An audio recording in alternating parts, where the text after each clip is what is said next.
मंगलू की पत्नी ने 4 दिन पहले एक लड़की को जन्म दिया है, जिसे जितनी बार वो देखता उसका सिर भारी हो जाता। अपनी चिंता वो अपनी पत्नी से नहीं छिपा सका और परेशान स्वर में उससे कहा, 4 बच्चे पहले से ही है और अब ये आ गई। मैं ठहरा मामूली दिहाड़ी मजदूर, कैसे पाल लूंगा इतने सारे बच्चों को। मंगलू की पत्नी उसकी बातों का क्या जवाब देती। कभी वो उसकी ओर देखती तो कभी मंगलू की ओर। उसी दिन दोपहर की बात है। मंगलू अपनी टूटी फूटी झोपड़ी के बाहर चुपचाप बैठा हुआ था। तभी उसकी झोपड़ी के आगे एक बड़ी सी आलीशान कार आकर रुकी। उस कार से एक बहुत ही अमीर व्यक्ति, जिनका नाम सुदर्शन वर्मा था, उतरे और उसके पास आए। क्या तुम्हारे यहाँ किसी कन्या का जन्म हुआ है? सुदर्शन की बातों को सुनकर मंगलू उन्हें घूर घूर कर देखने लगा और चौंकते हुए कहा, कन्या? हाँ, कुछ दिन पहले मेरी पत्नी ने एक बेटी को जन्म दिया है, लेकिन आपको कैसे पता? अरे ये सब बात छिपती थोड़ी है। वैसे क्या तुम मुझे वो कन्या दे सकते हो? ऐसा है कि मैं निसंतान हूँ और मैं तुम्हारी बेटी को गोद लेना चाहता हूँ। मंगलू थोड़ी देर फिर से सुदर्शन की ओर घूर घूर कर देखता रहा और फिर उनसे बोला, साहब, मैं बहुत ही गरीब आदमी हूँ। किसी तरह अपने परिवार के 2 जन की रोटी कमाता हूँ। जब से मेरी ये बेटी हुई है, मैं उसी की चिंता में घुला जा रहा हूँ। आप मेरे पास किसी भगवान की तरह आए हैं। आपके पास इसका भविष्य बन जाएगा। मेरे पास तो इसकी किस्मत में भूख और बीमारी ही आएगी। मंगलू ने सुदर्शन को अपनी बेटी दे दी। सुदर्शन ने बच्ची को लिया और वहाँ से निकल पड़ा। रास्ते में एक नदी आती थी। सुदर्शन ने अपनी कार वहाँ रोकी और बच्ची को गोद में उठाया और नदी के ऊपर बने पुल पर खड़ा हो गया। आज मैं अपने बेटे का भाग्य अपने हाथ से खुद लिख रहा हूँ। आज मैं मिटा रहा हूँ अपने बेटे के भाग्य में लिखी हर वो बात जो मैं नहीं चाहता। ये कहकर सुदर्शन ने उस छोटी सी बच्ची को पुल के ऊपर से नदी में फेंक दिया। सुदर्शन एक बहुत बड़े ज्योतिषी थे। वो भविष्य देख सकते थे। यही नहीं, किसी की जन्म कुंडली पढ़कर जिसके बारे में जो कह देते वो हो जाता। उनका कहा कभी नहीं बदलता। कुछ दिन पहले की बात है। वो अपने इकलौते बेटे श्याम सुंदर की कुंडली देख रहे थे। ये क्या है? ये कैसे हो सकता है?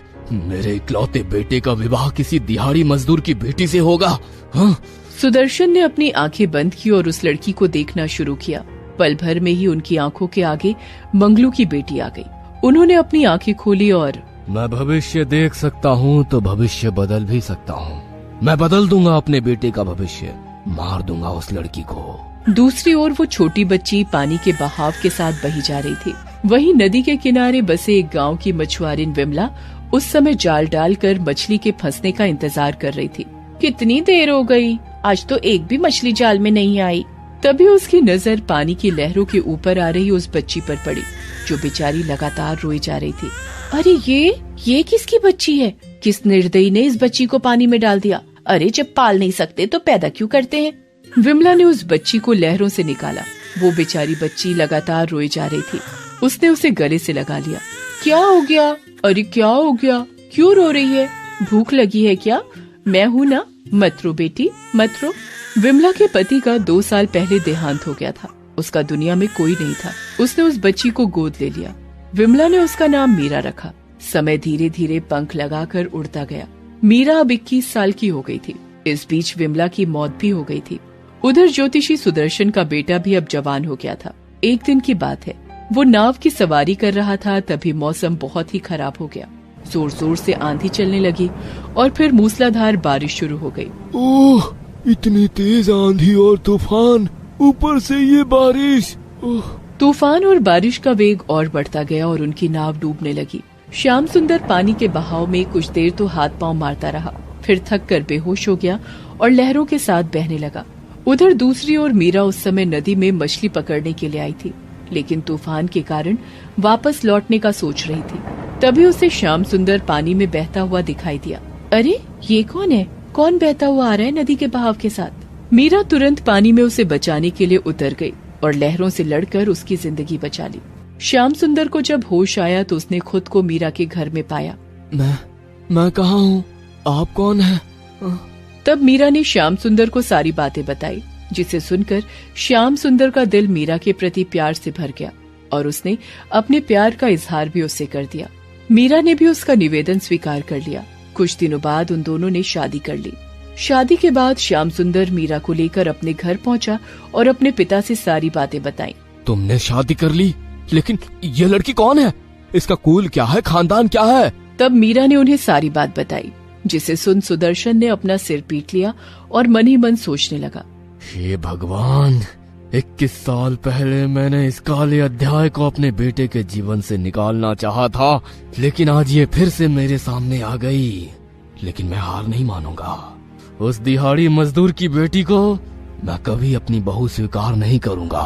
कुछ दिनों के बाद श्याम सुंदर कुछ महीनों के लिए शहर से बाहर गया हुआ था, तो सुदर्शन ने मीरा को अपने पास बुलाया और उससे बहुत ही चिंतित स्वर में कहा, मैं तुमसे कुछ मांगना चाहता हूँ बेटी, अपने लिए नहीं लेकिन मेरे इकलौते बेटे के लिए, उसके जीवन के लिए।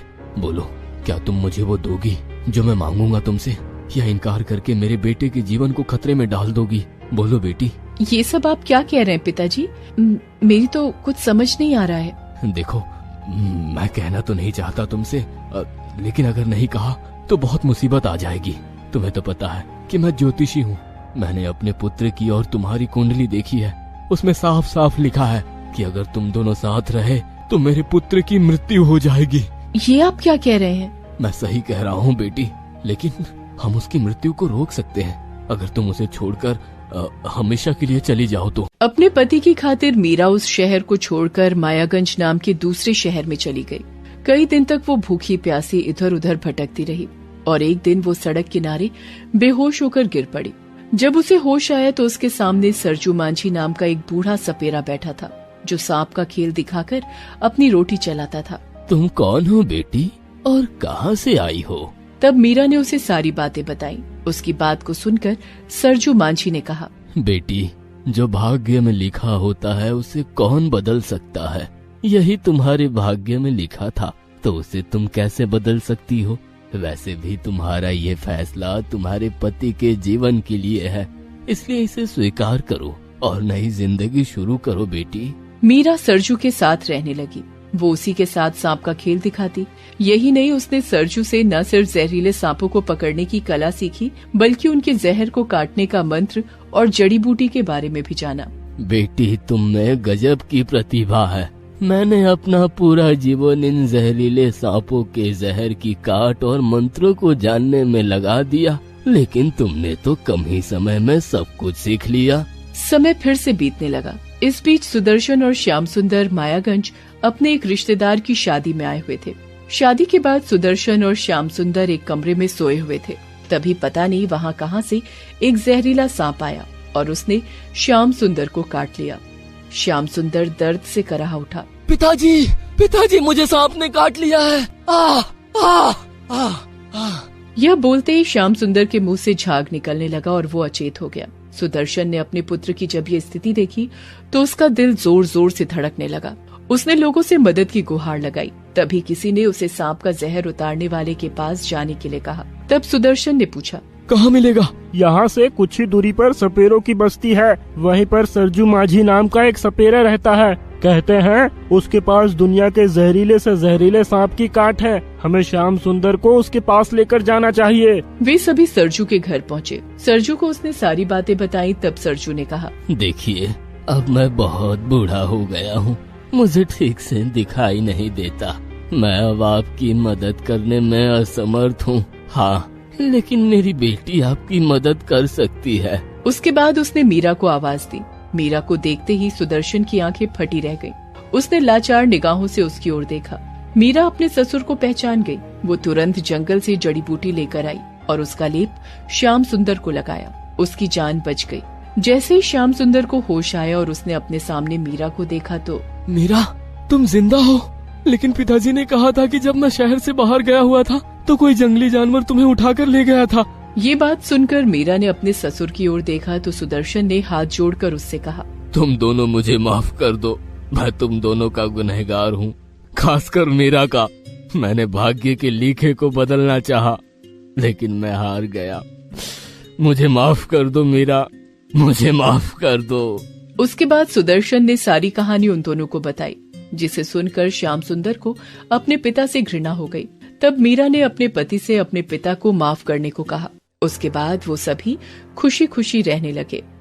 दोस्तों, आप हमारे चैनल को जरूर सब्सक्राइब करें